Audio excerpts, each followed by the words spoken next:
Personnellement, moi c'était Romeo Travis, qui est le meilleur pote de LeBron. Lui c'était comme un père. Et je me rappelle, on allait, je crois, à Pau, on était dans un jet. Et avant de monter et tout ça, désolé, mais j'étais curieux, je vois il parle au téléphone. Tu sais, je fais ça, je lève un peu la tête. Je dis, mais attends, c'est LeBron là. Mathieu Nzita, à seulement 17 ans, vous intégrez l'équipe de Pro A du Mans. Un exploit pour un jeune de votre âge se dessine alors pour vous une carrière toute tracée. Et le matin à 9h, j'avais muscu. Après, derrière, je m'entraînais avec les pros. Après, je revenais à 16h pour l'entraînement avec les espoirs. Et après, j'enchaînais encore avec les pros. La première année, j'étais choqué. Le but, c'est que tu t'adaptes et que ton corps encaisse tout ça. Mais moi, il faut savoir que mon corps, il n'a pas encaissé tout ça. Les premières années, j'avais des douleurs au genou. J'arrive pas à marcher, j'arrive pas à courir. Après un match, je suis obligé de faire bain froid, glace. J'étais obligé de faire tout ça. Très jeune, très jeune, dès l'âge de 16 ans. On parlait de prothèse de hanche. J'ai de l'arthrose au genou, à la hanche. Je vais pas niquer ma santé. Plus tard, je vais être père de famille et pouvoir jouer avec mes enfants. Surtout que, voilà, moi, j'ai clairement perdu ma mère. Qui fait que la santé, c'est un facteur que je blague pas. Sans la santé, tu peux rien faire dans la vie. Depuis le jour où vous avez quitté les parquets, vous êtes engagé dans une quête acharnée. Une quête pour décoder les secrets de la préparation physique et mentale des athlètes. Déjà, j'ai commencé à m'étudier. J'ai vu un gars qui s'appelle Xavier, il m'a fait un bilan sur tout, de la tête aux pieds, jusqu'aux cheveux. Mais c'est dans quel cadre c'est toi? Je rigole pas, il m'a fait un bilan complet. Tout. Jusqu'au poil, je t'ai dit. Ah, vraiment. Et c'est aujourd'hui qu'il a décidé de nous livrer les secrets de cette quête. En tant qu'athlète, on a besoin d'être. Je me suis dit, si t'as pas tu peux pas jouer à haut niveau. Beaucoup de gens font ça, c'est ce. Tu le faisais jamais ça? Bien sûr, moi je faisais que ça. Ah ouais, là j'ai mal ici, mais t'as fait quoi pendant la saison? Tu manges, t'es devant la télé. Le but c'est d'aller se faire du renforcement musculaire pour être prêt pendant la saison. Et pas niquer ton corps, aller jouer contre des gars qui sont juste là l'été pour dire j'ai tapé un gars qui est en se mettant ensemble, mais lui il y sera jamais. À l'heure où je tourne cette vidéo, on est 493 abonnés sur la chaîne du podcast. Ça va, c'est pas mal, mais je refuse de croire que sur les 300 millions de francophones qu'il y a sur cette terre, on soit que 493 à s'intéresser aux coulisses du sport et de l'entertainment. Pourquoi est-ce que je dis ça? Parce que c'est exactement la mission derrière ce podcast. Tirer le rideau sur les coulisses du sport et de l'entertainment. En invitant des acteurs directs comme des sportifs, des créateurs de contenu, des artistes, ou bien des acteurs indirects comme des agents, des experts, des journalistes, etc. Alors pour être prévenu des prochaines sorties, je te laisse t'abonner en cliquant juste en dessous. Mathieu, bonjour. Bonjour, ça va? Ça va super et toi? Ça va nickel. Est-ce que tu peux commencer par te présenter pour les gens qui ne te connaissent pas du tout? Ok, moi c'est Mathieu Nzita, j'ai 25 ans, j'ai commencé le basket à 5 ans, j'ai eu un parcours assez centre de formation, je suis passé par tous les pôles espoirs, j'ai fait sport-études, je suis baigné dans le basket et baigné dans le sport depuis que je suis assez jeune. Le parcours a été très vite mis en avant sur le basket, j'ai mis la priorité sur le basket, j'ai voulu être pro, donc c'est un choix de vie que j'ai fait très jeune, parce que j'étais mis dedans assez tôt. Faut savoir que j'étais rentré au centre de formation en 18 du Mans, un des meilleurs centres de formation en France. Donc, ça demande beaucoup d'exigence et beaucoup d'envie, surtout quand tu rentres à 15 ans. À 15 ans, tu vas loin de ta famille. Bon, j'abuse de loin, c'est à 50 minutes le Mans. Donc voilà. Mais voilà, quand même, tu vois ce que je veux dire. Tu sais que tu vas partir pour une année. Une année, tu vas pas voir ta famille, tu changes d'environnement scolaire, tu changes complètement d'environnement. Donc, c'est un peu nouveau, mais il faut que tu t'adaptes à ça. Après, tu vas pour le basket. Donc tu sais pourquoi tu y vas et il faut se donner les moyens. Donc voilà. Dans ta tête, tu t'es dit au début, ouais, je pars pour 1 an. Après, le truc, c'est que. Non, même pas. Moi, j'avais signé une convention de 4 ans déjà. 4 ans déjà? Ça veut dire quand t'es arrivé, tu savais que t'étais plâtré. C'est ça. J'ai signé une convention de 4 ans là-bas. Donc voilà, j'étais déjà bloqué au Mans. Il y a une très bonne interview que tu as déjà faite avec Dream Chaser. Vous avez couvert toutes les années à basket. Ouais, c'est ça. Moi, je vais revenir juste sur. On va revenir sur l'année 18, la première année 18 que tu fais, quand tu arrives au Mans. Okay. Donc pour ceux qui connaissent pas le basket, vraiment, le Mans, c'est un des. On va dire, c'est quoi? C'est top 2, top 3 Top 3, top allez, 3. t'as Cholet. Aujourd'hui, maintenant, t'as l'Asvel avec leur académie que Tony Parker a lancé, mais à l'époque, ils n'étaient pas autant aussi développés que ça. Mais ouais, t'as Cholet, Le Mans, qui sont les meilleurs centres de formation pour moi. Et t'as Chalon-sur-Saône aussi. Chalon-sur-Saône. Ouais, Chalon-sur-Saône. La Gielbourg, on les met dedans ou pas? Jalbourg, là, ça vient de se lancer. Ça vient de se lancer aussi. Avant, ils étaient en Pro B, ils ont fait une ascension de ouf, Jalbourg. Du coup, cette première année, comment ça s'est passé? Première année, déjà, ce qu'il faut savoir, c'est que j'avais pas l'habitude de travailler dans ces conditions-là. Tout ce qui est prépa physique, moi, je faisais mon truc de mon côté. J'allais jouer au skatepark à Fontenay-aux-Roses. Oui, je suis quelqu'un de Bagneux, j'aime Bagneux, donc il y avait un skatepark, j'allais jouer là-bas sur les bitumes. Étant jeune, moi, tout l'été. Donc en fait, je me préparais pas physiquement à une saison complète ou à une prépa physique de haut niveau. Donc ça demandait beaucoup d'intensité, beaucoup de rigueur et ça c'était nouveau. Tout ça c'était nouveau pour moi, sachant que tu avais prépa physique le matin, un peu de basket, tu reviens l'après-midi basket et tu recours au basket à la fin de l'entraînement. Donc en fait Première année choqué. Première année j'étais choqué, pas se mentir, j'étais brusqué par rapport à l'endurance que ça demande et après, au fur et à mesure, tu t'adaptes. C'est ça. Le but, c'est que tu t'adaptes et que ton corps encaisse tout ça. Mais moi, il faut savoir que mon corps, il n'a pas encaissé tout ça. C'est que par rapport à tout ce que j'avais fait très tôt, jouer dans les bitumes, pas avoir de renforcement musculaire, c'est-à-dire que j'ai eu des premières douleurs au genou. C'était quoi, dès la première année déjà ? Dès la première année, j'ai des douleurs au genou. Et au début, tu te dis, bon, je joue avec, je persiste, ça va passer, je mets de la glace. Tu vas voir le kiné, il monte des exercices, ça rentre, ça sort. Alors que c'est justement ces exercices-là qu'il faut garder et les refaire. C'est mettre de la discipline. Très, très, très, très jeune. J'étais déjà assez physiquement, on va dire, j'étais très athlétique. J'avais déjà sauté de partout. Voilà, très clairement, on va pas se mentir. Ton style de jeu, c'était quoi ? C'était vraiment juste. C'était ça. C'était défense forte, je défendais fort, j'étais dur sur l'homme, je sautais. Désolé, mais c'est vraiment un peu le prototype parisien, tu vois, le cliché. Donc, parce ça. Parce que pour ceux qui savent pas, en vrai, le joueur d'Île-de-France, le joueur parisien, c'est quoi son cliché ? C'est le joueur fort, un contre un, qui saute, qui jump, qui va vite balle en main. Très clairement, c'est ça. C'était ça, tête baissée. Enfin, moi, j'avais déjà cette valeur-là où j'avais cette rigueur à lever la tête. Donc, j'avais ce game-là quand même. Non. J'avais ce game où je levais la tête et tout. J'avais une bonne vision, on va pas se mentir. T'as dit qu'il y avait un travail de renforcement que t'as pas fait. Ouais. En amont, enfin, avant de venir au Mans, tu l'as ressenti et t'as commencé à vraiment le jouer. Ouais, j'ai ressenti. Mais après, on va pas se mentir. Hein, c'est dur parce que tu vois tes gars jouer. Ouais. T'es sur le côté. Et t'as envie de jouer, reprendre vite, t'es pas patient en fait. C'est pas patient par rapport aux procédures du kiné, du médecin. Donc dès que tu te sens un peu mieux, tu dis ah bah là je peux jouer. Et tu vas voir le kiné, il te donne un protocole de 2 semaines. Mais en fait c'est ton corps, c'est ton outil de travail et c'est toi qui ressens les choses aussi. Donc si eux tu leur dis voilà ça va mieux, ils vont dire bah du coup ça va mieux, tant mieux, on va te dire dans 1 semaine tu reprends. J'ai repris et je reprenais trop tôt en fait à chaque fois. Et je sentais toujours des petites douleurs, mais je jouais avec ces douleurs-là. Et au fur et à mesure j'ai senti... à un moment, je sors un double pas, mon genou faire un petit crack, comme ça. Ouais, c'est-à-dire le bruit, tu l'as entendu ? Ouais, j'ai entendu quand je suis retombé. Et c'est à ce moment-là, j'ai dit non, ça va pas, faut faire quelque chose. On va faire des radios. Il y a un bout d'os qui gêne au niveau de mon genou. Et ce bout d'os-là, en fait, ça me crée des inflammations, ça me crée...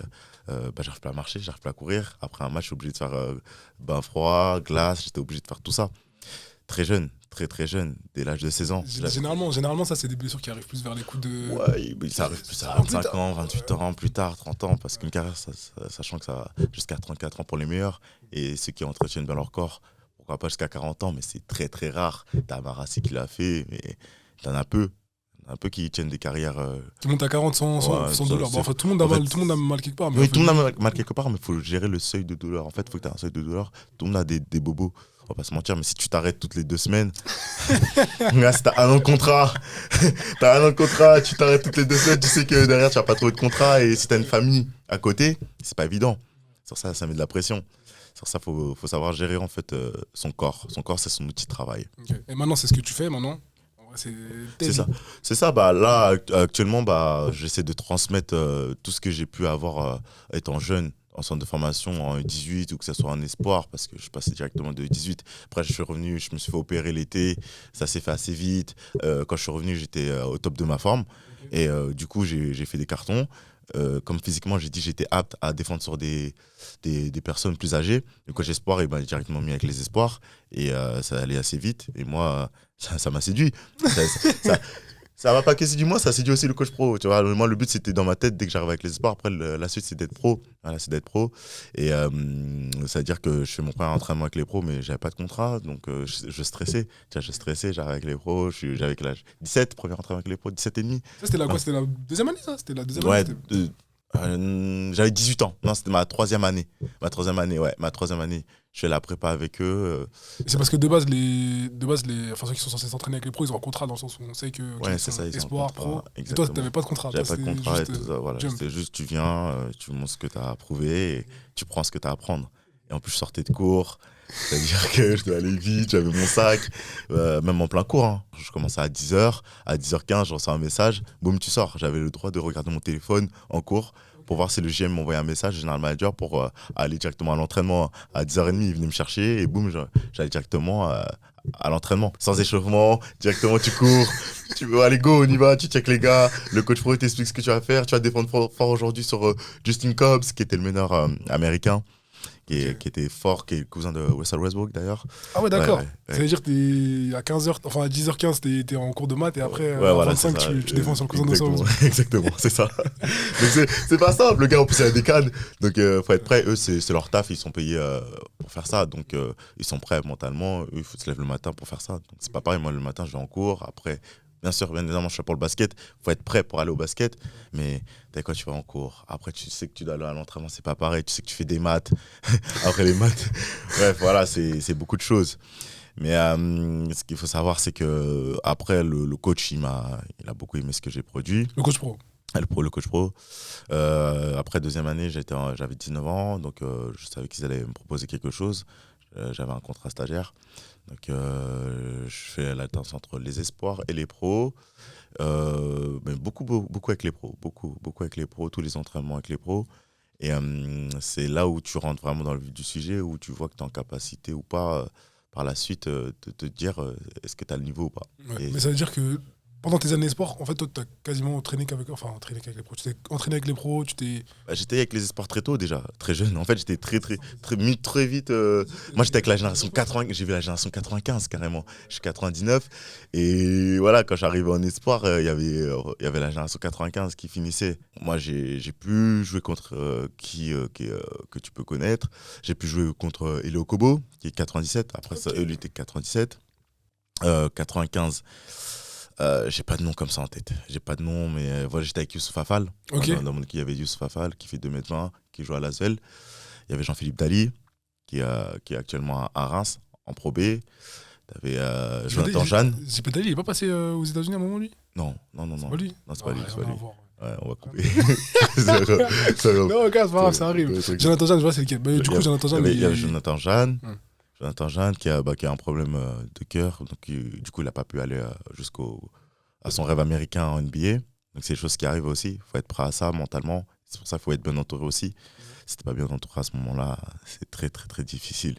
La chute, elle est simple, elle est pas simple, je veux dire, la chute elle est très dure, mais quand t'es entouré, c'est plus simple à le vivre. Et aujourd'hui il a repris à Poitiers, ça se passe super bien. Parce qu'en plus, je crois, j'ai cru voir, je crois qu'il a été mal diagnostiqué par les trucs. Après, on ne sait pas vraiment. Moi, je peux pas dire des mots sur ça. Je sais qu'il a été diagnostiqué quelque chose. Aujourd'hui, là, il rejoue et ça se passe plutôt bien, a priori, pour lui. Et je souhaite que du bien. Et du coup, tu parlais de l'aspect mental. Et ça, c'est un point que du coup, tu mentionnais beaucoup dans les interviews précédentes. Est-ce que tu peux nous en parler ?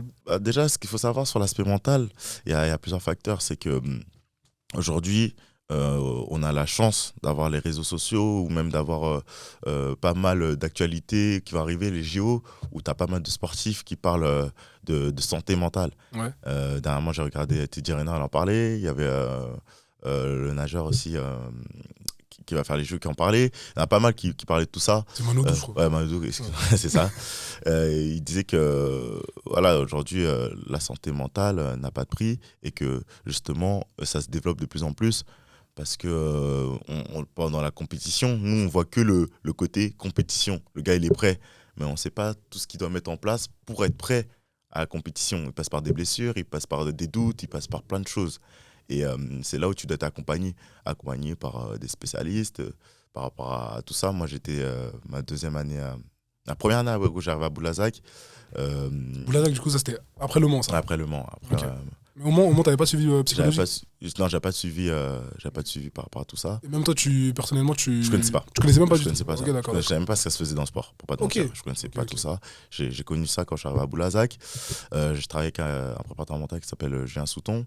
On travaillait tout ce qui était cognitif aussi.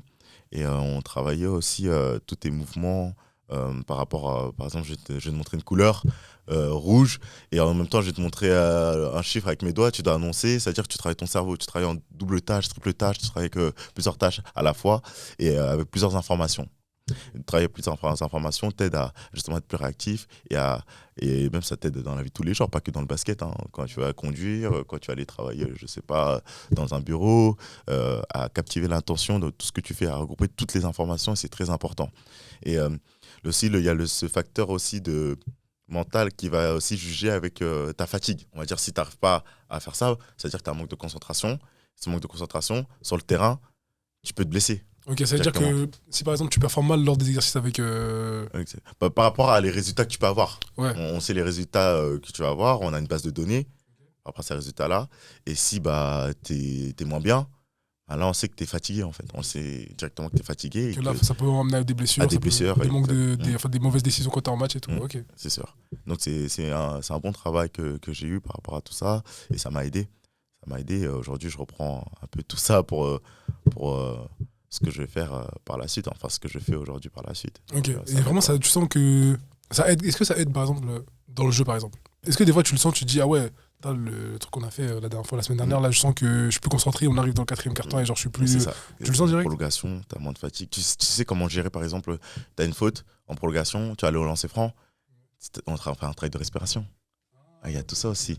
Et à respirer, tu sais, tu tires avant d'aller au lancer, comment t'inspires, tu souffles sur le banc, temps mort, tout ça en fait. C'est tous ces ajustements-là que je n'avais pas, que j'ai ajouté dans mon game pour être mieux. Et surtout que comme j'ai eu pas mal de blessures, j'ai commencé à être décliné sur le poste 2, vrai combo de gare, qui fait que j'ai développé un tir. J'ai développé un tir et j'étais clairement un poste de shooter.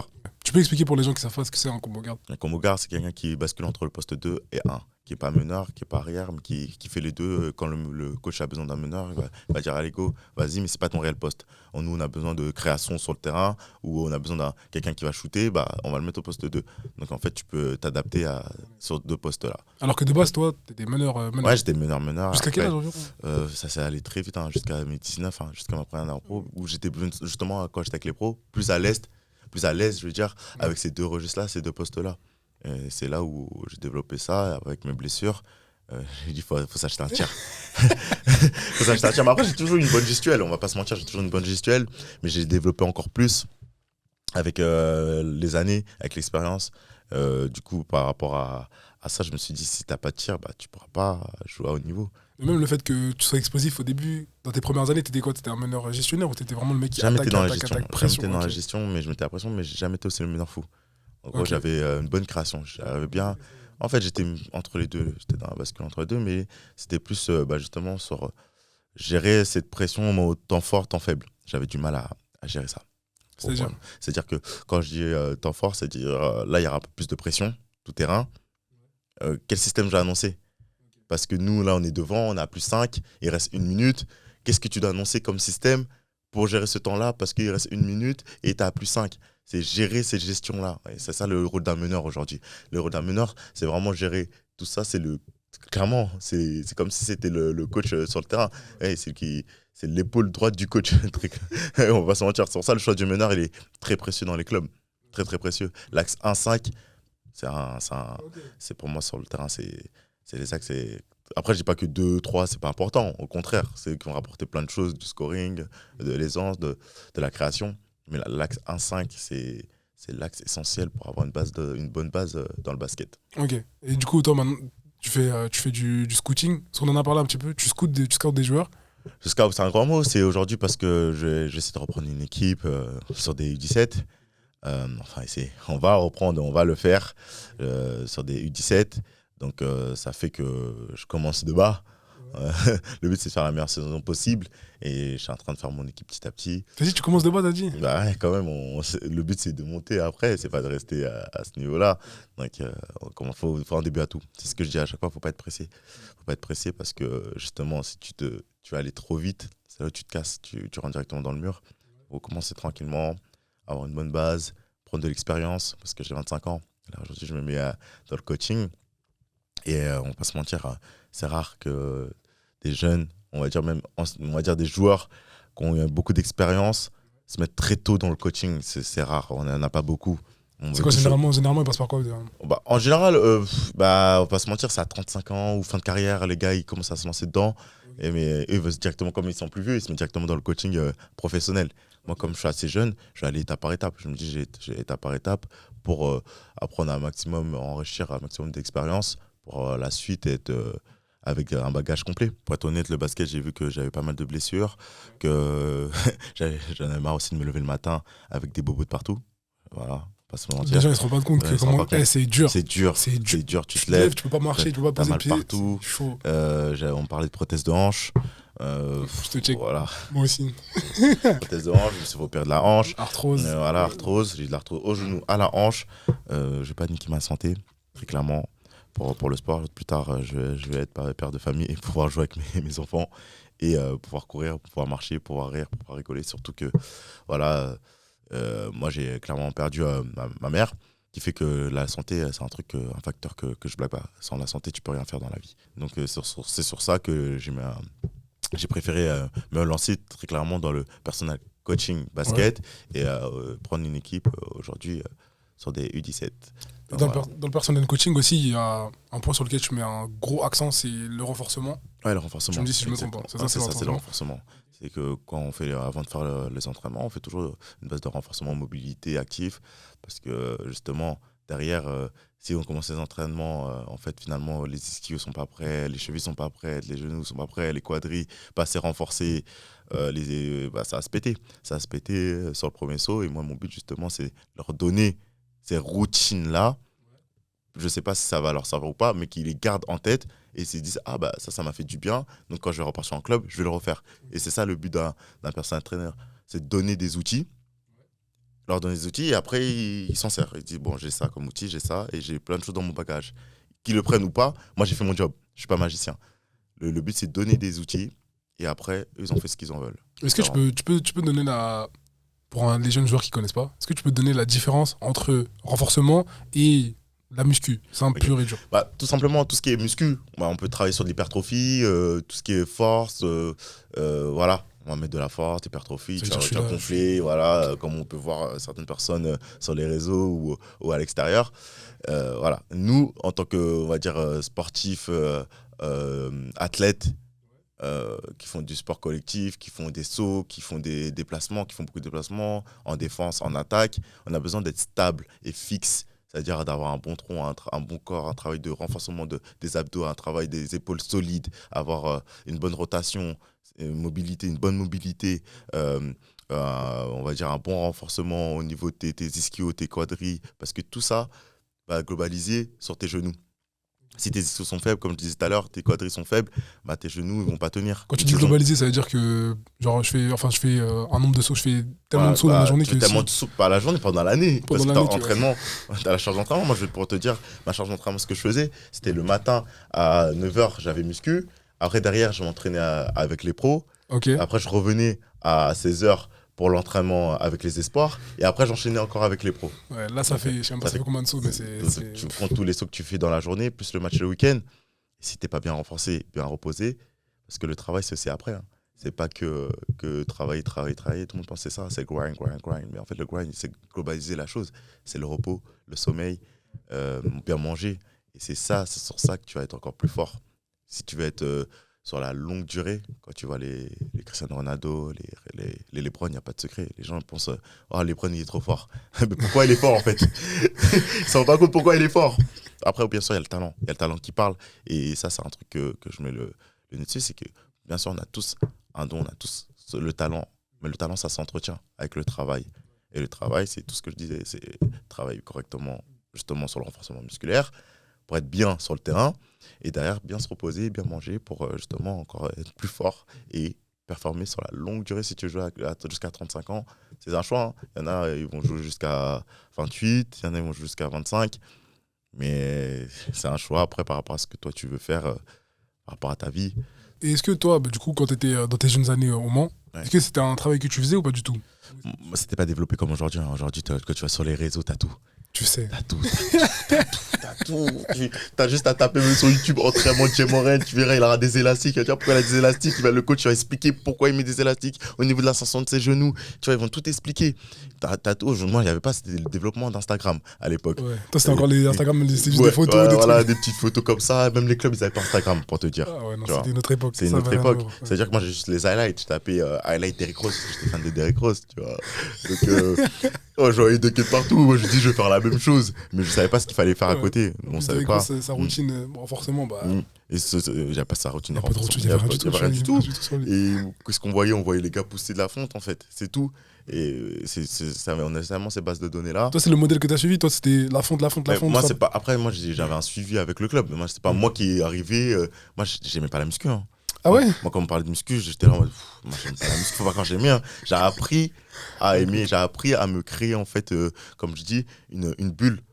Moi, c'est ma sphère. Tout le monde doit avoir ta sphère. J'ai appris au fur et à mesure, parce que les centres de formation servent à ça, à te donner, à t'éduquer sportivement, comment aller au haut niveau. Ils te donnent une base de données, justement, pour que derrière, tu fasses toi-même ta routine, qui était une routine individualisée, et pas que tu suives la routine du club. Parce que oui, le club va te dire, il y a un programme, tu fais ci, ça, et toi, derrière, il faut que tu aies tes trucs, parce que tu dois ressentir ton corps, comment tu sens. Là, bon, je me sens pas trop à droite, je suis un shooter, je vais aller shooter. J'appelle le coach, boum, je vais aller shooter. Bon, là, je sais que je fais des biceps. Moi, 1 heure avant l'entraînement, je vais faire mes biceps. Ok, ça veut dire qu'il vous donne des outils, après, il met tout à votre disposition. Et en centre de formation, c'est ça, c'est de donner des outils. Tu les prends, encore une fois, c'est la même chose qu'un personnel trainer. C'est de donner des outils, et après, ça vient, ça part. Il y aura d'autres joueurs qui vont venir.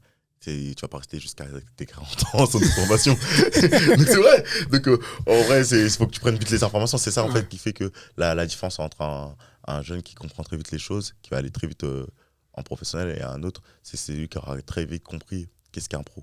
Et du coup, est-ce que tu peux nous expliquer quelles a été pour toi les grosses différences entre les espoirs et les pros? Parce que du coup, tu as fait tes 2 premières années, on va dire, en espoir. Il n'y a rien à voir. Vraiment rien à voir. Il n'y a rien à voir. Espoir, c'est désolé pour tout le respect. Bon, tu dois passer par là, mais c'est un championnat Mickey un peu. Mickey, t'as dit? Ouais, t'es dernier, t'as rien. T'es dernier, tu vas pas descendre. Parce qu'il n'y a pas de montée, il n'y a pas de descente. Il n'y a pas de descente, donc en fait, t'as pas de pression. T'as pas de pression, alors que quand t'arrives en pro, t'as la pression. Le coach, il peut se faire à tout moment sauter. Donc lui, il aura son équipe, il va te mettre la pression par rapport aux enjeux de chaque match. Chaque match est important, en fait. En pro, chaque match est important. En sport, tu te dis, bon, je vais jouer, je vais essayer de mettre mes points. Voilà. Pour montrer que je peux aller directement avec les pros. Mais du coup, c'est une autre pression, mais c'est différent. C'est une autre pression, mais après en sport, parce que tu veux excéder le niveau dessus. C'est ça qui est différent et dur, parce que c'est pas tout le monde, parce il y a les cadets aussi, les cadets qui veulent prendre la place des sports. En fait, t'es toujours en concurrence. C'est ça qui est beau, c'est qu'en centre de formation, t'es avec tes potes parce que tu crées des liens, mais c'est pas tes potes aussi. Parce que vous voulez tous la même chose. Donc c'est tes potes sans être tes potes. C'est ce que je dis, le sport collectif, c'est ça. On est 5 sur le terrain au basket, mais justement, sur les 5, c'est celui qui est le plus fort individuellement qu'on attend. Voilà. C'est être la meilleure version de toi-même. Comme je dis tout à l'heure, si tu dois prendre 12 rebonds par match, parce que tu as une qualité de force au rebond, tu vas aller prendre tes 12 rebonds. Si tu dois mettre 26 points, tu vas mettre tes 26 points par match. Et tu vas pas baisser ta moyenne, parce que tu sais que tu es fort sur ça. Et c'est sur ça que on va dire, c'est ça un pro, c'est qu'il va être lucide et surtout constant. Il va avoir la constance tout le temps de rester à ses performances individuelles, ses standards. En fait, c'est sur ces standards. Toi, c'était quoi ton rôle? Qu'est-ce qu'on te demandait quand tu étais en espoir et qu'est-ce qu'on te demandait quand tu étais en pro? Ce qu'on me demandait en espoir, c'était mettre déjà beaucoup de pression. Parce que j'avais des grosses cannes. Toi, c'était un stopper. Un stopper, voilà. Mettre la pression tout le terrain. Et derrière, c'est comme j'étais un joueur à l'instinct. C'est-à-dire que je pouvais mettre des tirs à n'importe quel moment. Le jeu un peu, prends la balle, joue, voilà. Joue. On a besoin de points, vas-y, joue. Voilà, joue. Et je crée de la création, j'avais une bonne vision. Beaucoup dans la création, pas tellement pour les finales, mais pour les autres. Voilà. C'est-à-dire que j'étais le joueur qui pouvait mettre 10 points, 10 passes, 10 rebonds. Et j'avais beaucoup de rebonds, j'étais vraiment polyvalent, on va dire. Sur le terrain, très, très polyvalent. J'étais fait le joueur altruiste, fait pour ses coéquipiers. Donc, quand tu jouais avec moi, tu savais que tu allais avoir la passe en plus. D'intérieur, tu allais te régaler, quoi.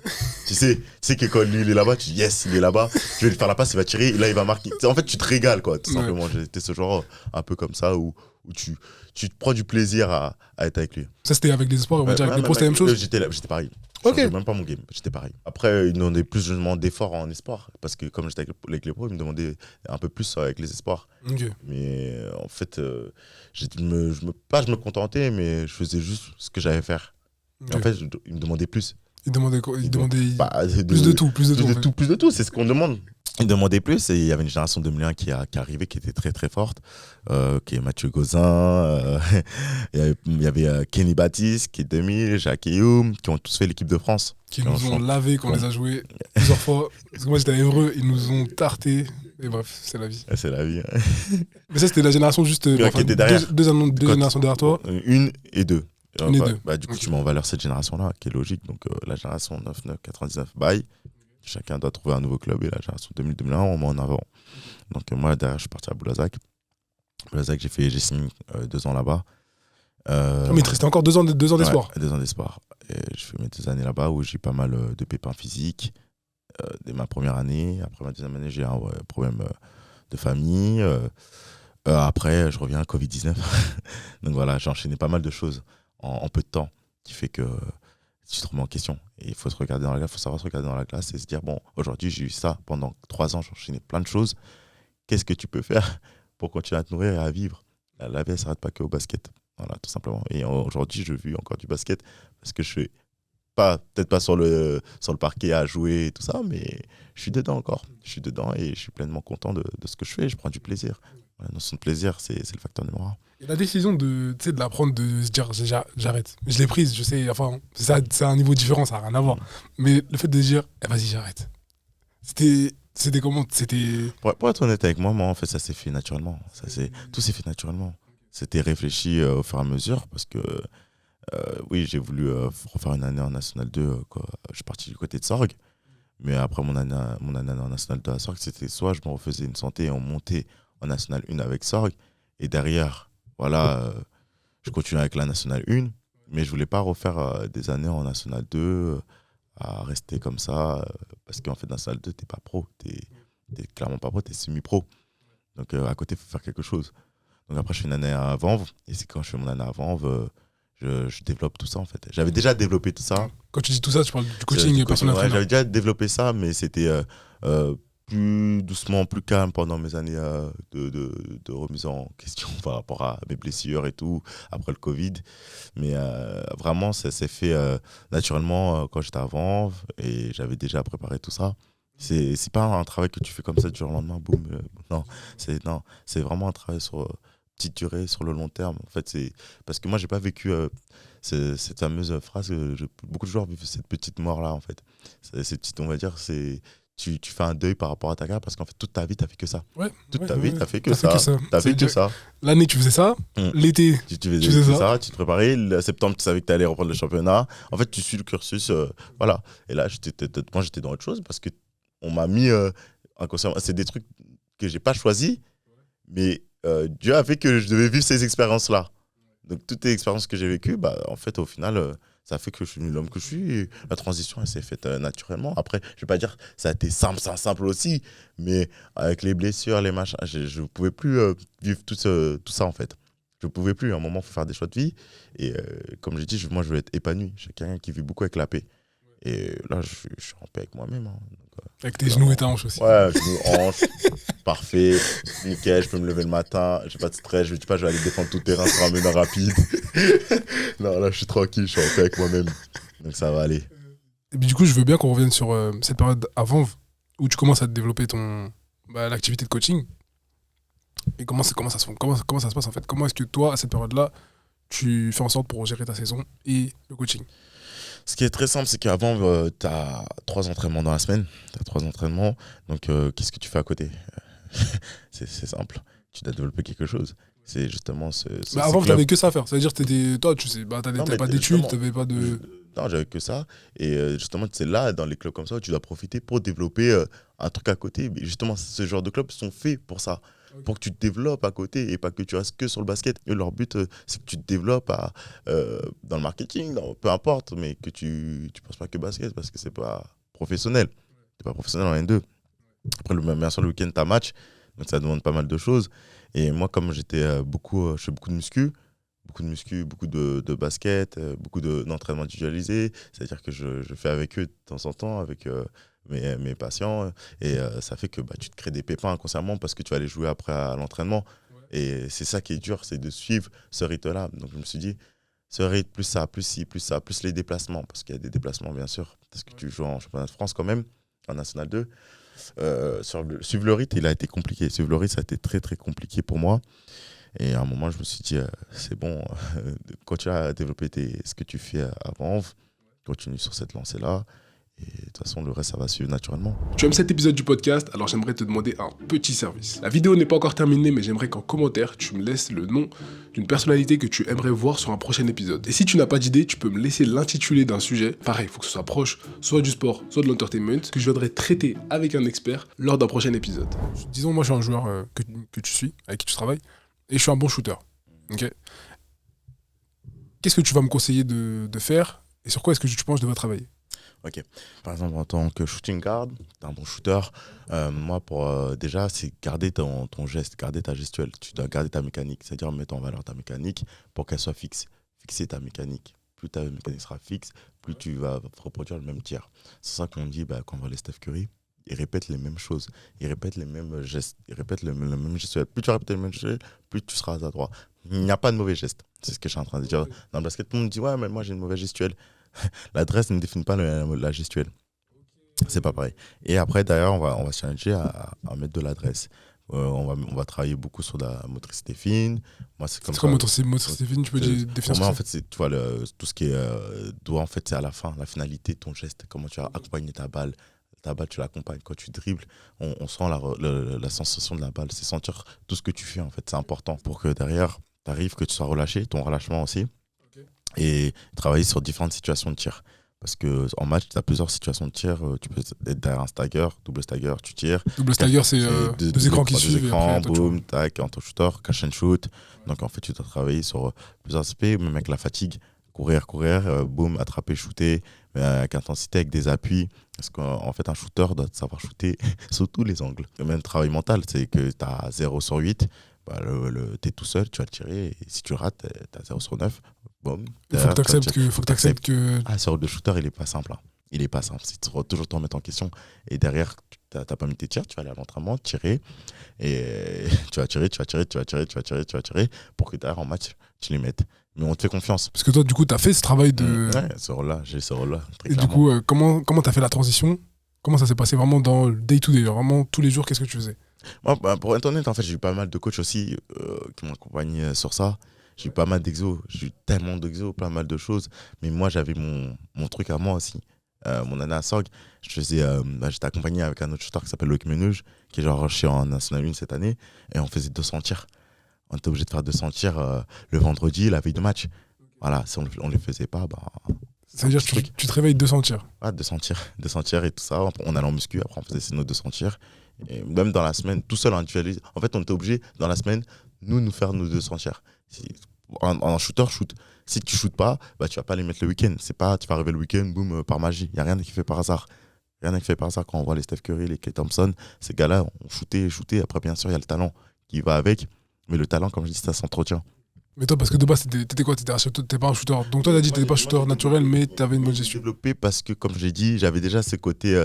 J'avais une bonne mécanique. En fait, j'ai une très bonne mécanique. Et après, j'ai juste développé la répétition. Exactement, la répétition. Et surtout, être plus adroit. Comment être plus adroit. Et je travaille avec haute intensité sur différents angles de tir. Voilà, comme ça, j'ai développé un pull-up à 2 points à mi-distance, à 3 points. Voilà, c'est comme ça que j'ai développé sur tous mes tirs. Après, je travaille aussi sur du footwork, en fait. On dit footwork, c'est travail d'appui. C'est-à-dire, tu es arrivé, je vais croiser les appuis par rapport à la défense, step back, tout ce qui est footwork. Voilà, c'est important. En tant que shooter aussi, il faut avoir une bonne sangle abdominale parce que tu dois tirer sur tous les angles avec la faute, boum, attraper, shooter, t'es seul, boum. Le gars, il a un petit temps de retard, tu tires, tu sanctionnes. Vraiment, shooter, c'est ça. Et toi, tu t'entraînais comme si t'étais en match, c'est-à-dire c'était vraiment après, intensité de match. Ça dépend de ma fatigue aussi. Voilà, ça dépend de pas mal de choses, mais je mettais beaucoup d'intensité aussi sur mes shoots. Mais je changeais, des fois après dribble, des fois attraper, shooter, je changeais en fait. Je changeais à chaque fois, je changeais au maximum pour développer ça. Pour que je tire plus haut, des fois je m'amuse à tirer plus haut en cloche. C'est quoi, vraiment Ouais. faire un compteur de serve? Ouais, même Ok. des fois je tire un peu plus loin, derrière la ligne bleue. Voilà, vraiment shooter. Vraiment un shooter, shoot. Et c'est quoi, c'était un choix personnel? C'est toi, tu t'es dit, bah, vas-y, là, il faut que je m'achète un shoot. C'est un choix personnel. Si tu veux je vais développer et rester à haut niveau. Je me suis dit, si je vais être à haut niveau aujourd'hui, euh, les qualités physiques et athlétiques, les autres m'ont rattrapé. Ouais, pour être honnête, qu'est-ce que tu peux développer en plus? Le shoot. Et le shoot, c'est pas tout le monde là. Et c'est un truc qui manque chez les jeunes joueurs que tu sais ou pas? Ou pas du tout? Le shoot, vraiment, ça commence à devenir un truc qui est. Le shoot, on va pas se mentir, grâce à Steph Curry, hein, tout le monde veut être un shooter, tout le monde veut tirer de loin. Mais après, encore une fois, faut s'autoriser, comment dire, ce coach qui t'autorise à le faire. Et faut pas l'abuser aussi quand un coach te donne cette permission à tirer. Parce que c'est du crédit qu'on te donne. Tu tires derrière, tu rates, l'équipe adverse, ça va marquer. Donc tu vaux 4 points en basket. C'est mieux qui met un 3 points que la faute. Tu vaux 4 points, tu vois. C'est énorme. C'est énorme. Donc c'est pour ça qu'on te donne ce crédit, il faut les mettre. Et si tu les mets pas, ta place elle est sur le banc, tu vas réfléchir. Parce que tu es un shooter, tu mets pas tes shoots. Tu vois. Et derrière, on va te remettre sur le terrain, on va attendre que tu mets des shoots. Et comparé au poste de meneur, toi, c'était une pression qui était différente? Ça va rien à voir? Rien à voir, je peux avoir ce poste 2. Ah ouais? T'as moins de pression. Ouais, meneur, t'es le patron sur le terrain. T'es le patron, c'est toi, ça part de toi. En défense et en attaque. Si t'organises pas le jeu, on fait comment? Ok, même en défense aussi? Ouais, en défense, c'est toi qui mets la pression tout terrain au tout début. Et les autres, ils vont suivre. Le fait de mettre la pression, inconsciemment, les ailiers et les intérieurs, ils vont te suivre. Ils vont dire, ah, le meneur, il met la pression, moi, je vais couper la ligne de passe. Comme ça, le gars va pas recevoir la balle plus facilement. Et les gars vont rentrer dans le struggle à côté. Ils vont dire, ah ouais, ils défendent tout terrain, ils défendent fort. C'est trop lourd aujourd'hui, c'est trop lourd. Je vais passer un mauvais quart d'heure. Et toi, c'est un truc que tu travaillais personnellement ou que tu développais d'un côté ou c'était. Parce que, en vrai, Sur la défense, comment tu travailles avec des défenses? moi, j'avais des qualités, intrinsèquement parlant, athlétiques. Très athlétiques. Et c'est un truc après, tu développes aussi. Parce qu'en fait, la défense aussi, c'est comme l'attaque. C'est-à-dire que tu dois avoir un œil à tout ça. Tu travailles ta vision, en fait. Tu travailles sur comment intercepter. Tu travailles ta réactivité. Tu sais que là, il va faire. En fait, tu anticipes. La défense, c'est beaucoup d'anticipation. Tu sais que là, il va faire un spin. Tu sais que là, il va se retrouver là, il va prendre l'écran là. C'est-à-dire que tu dois bouger la tête partout et que tu dois être très vif en canne. Et plus tu vas anticiper, plus tu seras rapide et plus tu vas avoir les choses correctement en défense et plus tu vas stopper les gars. C'est anticiper. Après, bien sûr, il y a des gars, ils sont trop forts. Tu peux rien faire. Il y a des Comme gars je- qui t'ont donné du fil à retordre, même si t'es très bon défenseur. Bah, t'en as toujours. En fait, le but, c'est de stopper. En fait, les gars, ils sont en 16 points de moyenne. On sait qu'il a 16 points de moyenne. On sait je dis n'importe quoi. On dit un gars qui a 16 points de moyenne. Le but d'un défenseur, c'est de le stopper et de mettre moins de sa moyenne de points. Nous, s'il a mis 12 points, on a gagné. Tu vois ce que je veux dire? On a gagné la partie. Donc, c'est ça le but d'un bon défenseur et c'est de faire un maximum de stops. Ouais, et que ce soit à l'entraînement ou même on va dire à l'entraînement. Par exemple, à l'entraînement, généralement, tu devais garder des gros joueurs américains. Ouais, moi, parce que en face de moi, enfin, il y avait des gros joueurs américains sur le poste 4, il y avait des gros joueurs américains sur le poste 3 comme DJ Stephens ou Macarale, qui sont des magiciens, Chris Lofton, qui était poste 2, il a eu flair au cordes. Il y avait Justin Cobbs sur le poste 1. Cobbs, il y avait même des bons Français, tu avais Antoine Eto'o, tu n'avais pas Philippe Amagou aussi sur le Et poste tout ça, c'est 2. des mecs que tu as dû garder. Ouais, Terry Tarpé. Ouais, c'est des gars physiques. Ils avaient tous un jeu différent en fait. Et quand tu t'entraînes avec eux au fur et à mesure, tu t'adaptes. Tu connais les qualités de chacun et tu défends par rapport à. Tu sais que Papy, il était agressif, balle en main. C'était capitaine James Bay, très agressif, balle en main. Mais qui avait une bonne adresse aussi de shoot. Donc c'est-à-dire que tu devais le contrôler, mais qui forçait pas les choses. C'est-à-dire que quand il avait pas la balle, c'était tant mieux pour toi. Ok. Voilà. Cobbs, c'est vrai que Cobbs, voilà, il aimait bien agresser aussi. Mais il n'aimait pas trop tirer pour tirer. Il prenait 2 tirs à 3 points par match, c'est tout. Et les 2, il les mettait à chaque fois. Mais il ne tirait pas beaucoup, donc tu passes under avec lui sur les écrans. Antoine Eto'o, c'est un gars qui a beaucoup d'énergie. Donc tu sais que si tu essaies de le faire péter un câble et tout, mettre les mains, le déranger, tout ça, c'est pas qu'il va aimer, ça va le challenger lui aussi, parce qu'il aime bien le challenge. C'est un gars qui aime bien le challenge, mais ça va peut-être frustrer aussi les autres gars. Ils vont dire, Antoine, calme-toi, c'est un gars qu'il faut le calmer, tu vois, faut le canaliser, mais c'est aussi sa force. Mais c'est quoi, lui, il était shooter le plus? Ouais, il shootait, il faisait des passes. Non, il faisait pas mal de choses sur le terrain, Antoine. T'as Chris Lofton qui shootait.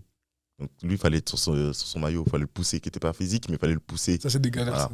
Comme Makara, elle est pareil. C'est des gars que tu dois être sur leur short. Si tu défends, triche pas, quoi. Si tu as ton temps de jeu, triche pas. Et ça, c'est un truc qu'on vous disait souvent aussi. Oui, genre, bien sûr. triche pas. Moi, c'était... on me disait, tu veux du temps de jeu, tu veux jouer, bah va défendre. Et moi, je me challengeais. Ton gagne-pain, c'était Ouais. va défendre. Va défendre, va défendre fort. Défends fort sur le gars. Défends fort, tout terrain. Tout terrain. Pas... Pourquoi t'as ton demi-terrain? Pas tout terrain. Tu vois, et dès que t'es fatigué, je demande changement. Il y a un aspect qui est super important chez les jeunes basketteurs. Il y a la saison, mais il y a l'été.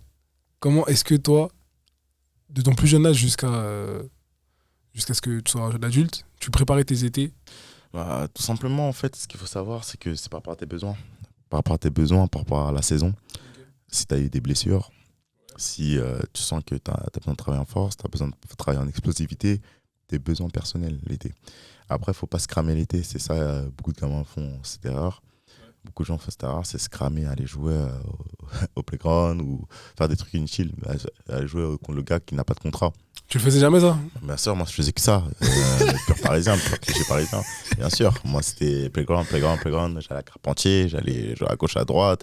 Et en fait, le but c'était d'aller se faire du renforcement musculaire pour être prêt pendant la saison et pas niquer ton corps, aller jouer contre des gars qui sont juste là l'été pour dire j'ai taffé un gars qui est en centre de formation, mais lui il y sera jamais, pour être honnête. Et il joue au basket, lui il joue juste au basket, justement, c'est son plaisir. Et justement, au contraire, il a tous ses droits de se dire que j'ai taffé quelqu'un qui est en centre de formation.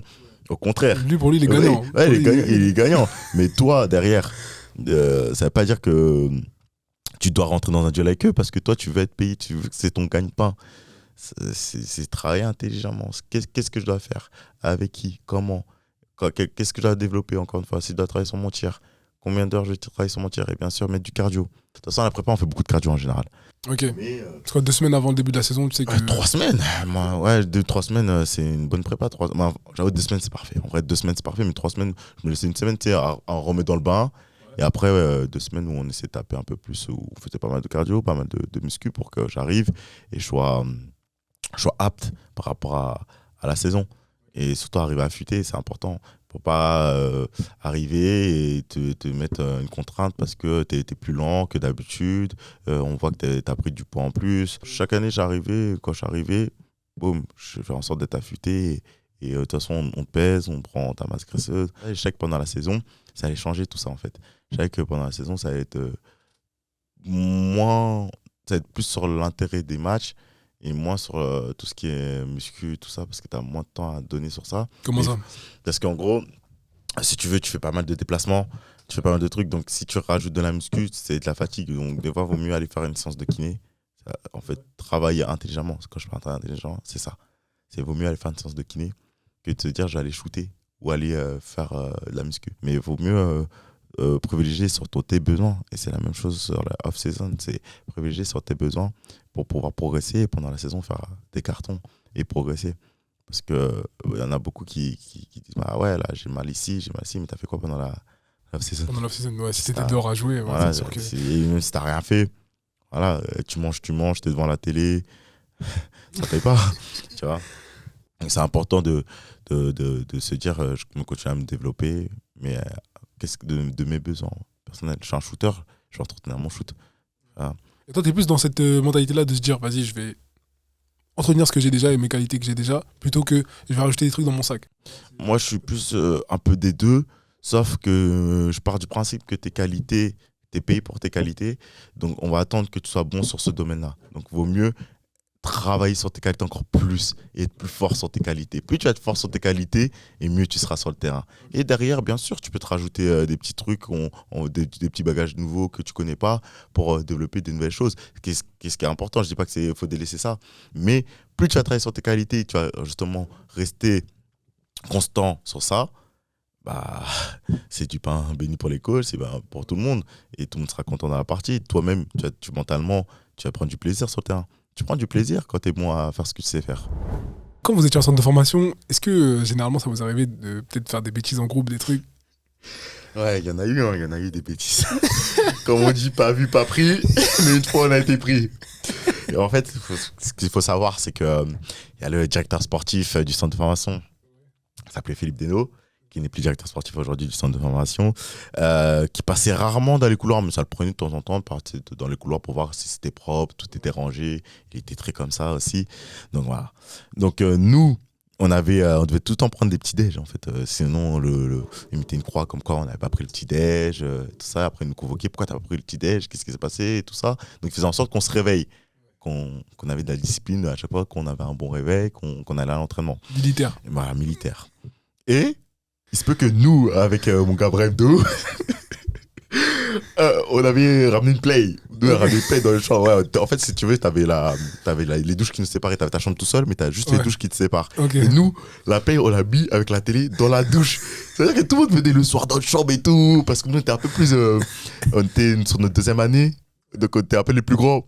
Et les gars, ils venaient dans la chambre, ça soit Jacques et Youm, tout ça. Et on jouait à la play, tout ça. On dormait pas, on va pas se mentir. On dormait pas, tout ça, on rigolait, tout ça. Et le lendemain, j'entends, on reconnaît les pas, comme c'est les papas. Ouais. Tu reconnais les pas. ça veut dire déjà, je reçois un message d'un gars qui est en bas, qui était au petit-déj. Oh les gars, il y a Philippe. Il est 10h, mais Philippe, il est là.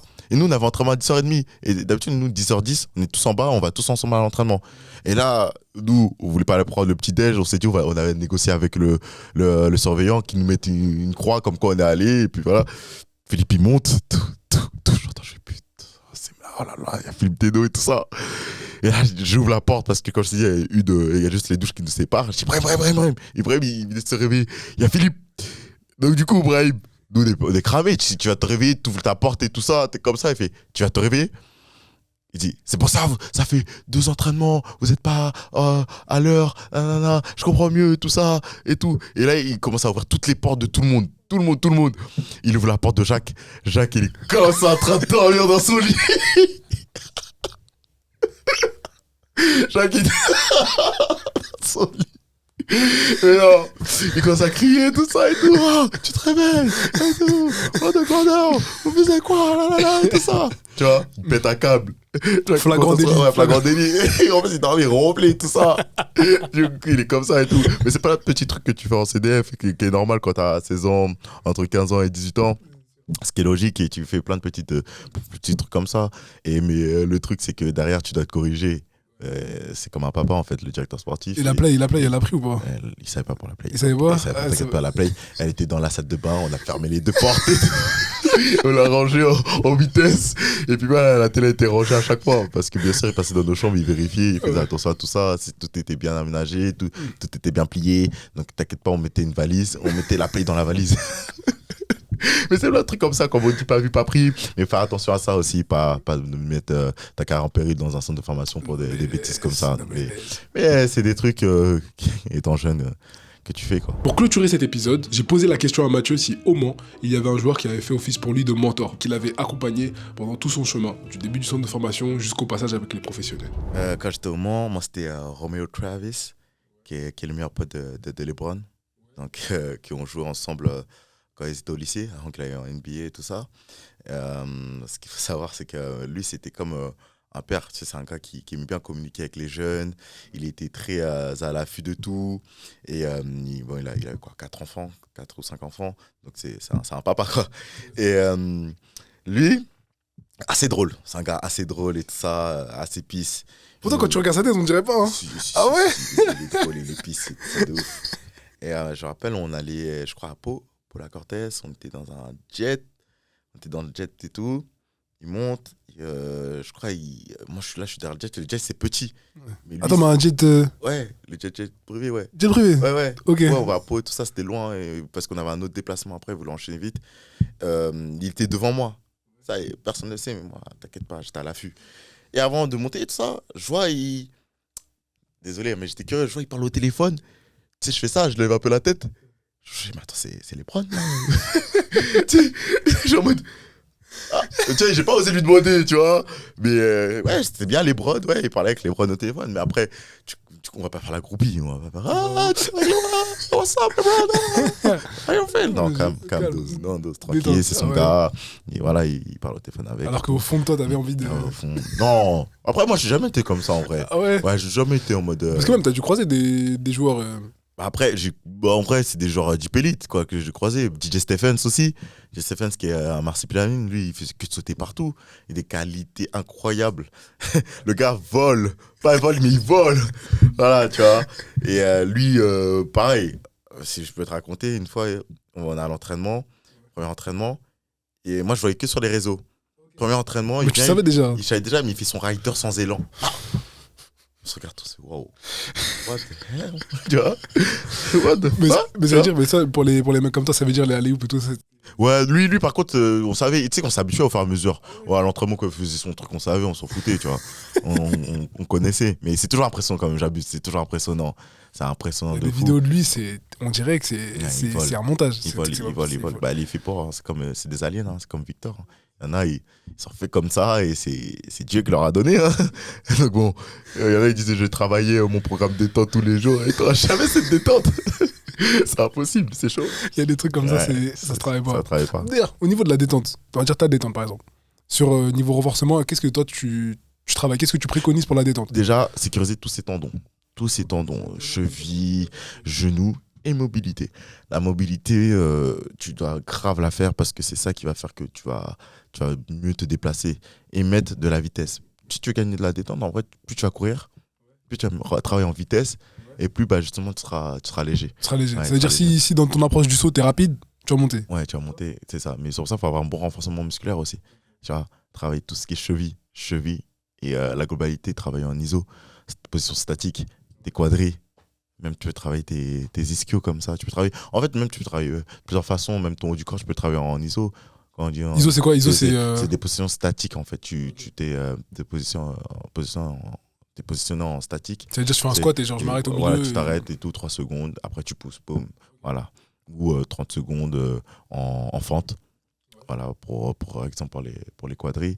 Tu mets 2 haltères de 10 kg de chaque côté, tu te mets une fente, tu descends, tu restes 30 secondes sur cette position, tu vois que ça va brûler et que tes quadris vont prendre un coup. Ok, et ça veut dire c'est tout ça que tu appelles le renforcement? Tout ça que j'appelle le renforcement musculaire, mais après il y a plusieurs façons de travailler le renforcement musculaire en vrai. Après le renfort, tu l'inventes pas, hein. Tu vas pas inventer du renforcement musculaire comme ça et tout. C'est des choses aussi sur des bases de données que j'ai eues, qu'on m'a donné, qu'on m'a répété, qu'on m'a redonné. J'ai eu plusieurs spécialistes. Je suis parti à Limoges, je suis parti à Cabreton, je suis parti à gauche, à droite, sur les meilleurs spécialistes pour le corps, parce que j'en ai eu des blessures, genoux, 2 fois, hanches, épaules. Ouais, je suis passé par plusieurs blessures, les chevilles, ce qui est logique. Donc à un moment, je voulais avoir des bases de données claires et qu'est-ce que je devais faire pour que mon corps soit en forme et qu'est-ce qui me fait du bien pour mon corps. Et qu'est-ce qui fait que je vais gagner de la détente. Voilà. Mais si tu veux gagner en détente, faut pas justement confondre vitesse et précipitation et à mettre trop de charge pour te dire qu'après la charge fait que si je vais pousser je vais mettre beaucoup de charge et derrière je vais sauter haut. Ah non, des fois t'as pas besoin de charge, hein, mais oui, tu dois en mettre, bien sûr. Je dis pas que tu dois pas en mettre, mais faut faire attention en fait sur tes cycles et tout. Si tu sens un peu moins bien aussi que par rapport à ta fatigue, et le but c'est pas de se blesser, c'est pas que je gagne en détente et après je me blesse. Voilà, donc faut faire attention à tout ça. Mais toi d'ailleurs, comment est-ce que tu as appris tout ça? Parce que du coup, je viens de le dire à un instant. Pourquoi t'es passé à Cabreton? Non, pas Cabreton, t'apprends pas tout ça. Hein. Non. Moi, où j'ai vraiment appris tout ça, pour être honnête, c'est personnel. Moi, déjà, j'ai commencé à m'éduquer. J'ai eu des livres, j'ai eu des bouquins sur tout ce qu'est la prépa physique, sur comment s'entraîne un athlète, tu vois. Comment un basketteur doit se déplacer, qu'est-ce qu'il a besoin d'un basketteur. Derrière, j'étais allé à Limoges aussi. J'ai vu un gars qui s'appelle Xavier, qui est très très fort, qui est connu à Limoges en plus. Il m'a donné une globalité, il m'a fait un bilan sur tout, de la tête aux pieds, jusqu'aux cheveux. Mais c'est dans quel cadre? C'est toi? Je rigole pas, il m'a fait un bilan complet. Il m'a expliqué ma force. Là, je suis plus fort ici. Il y avait des pourcentages, il y avait des chiffres. Il m'a montré des exercices à faire. On m'a pris en photo, on descend ici. Il m'a fait un bilan complet. C'est-à-dire, il t'a dit, toi, par exemple, ton ton mollet bassin, gauche, là, au mollet, tout. Okay. Tout. Jusqu'au poil, je t'ai dit. Ah, vraiment. Tu vois, c'est plein de personnes comme ça qui m'ont donné envie à être plus curieux. Et après, je suis quelqu'un de curieux en général. Donc après, je suis rentré dans le vif du sujet. J'ai commencé à poser des questions. J'avais leur WhatsApp, j'ai envoyé des messages. Après, j'ai vu d'autres préparateurs aussi quand j'étais à Paris. J'ai vu un gars qui est Never Resting, qui s'appelle Jay, qui est très très bon dans la prépa. Et il m'a donné plein d'exercices aussi sur le travail de corps, CORE, sur le renforcement des obliques, sur comment travailler. C'est pas avoir un six-pack, hein. C'est pas la même chose, mais vraiment travailler sur ta sangle abdominale, qu'elle soit forte et puissante et stable surtout.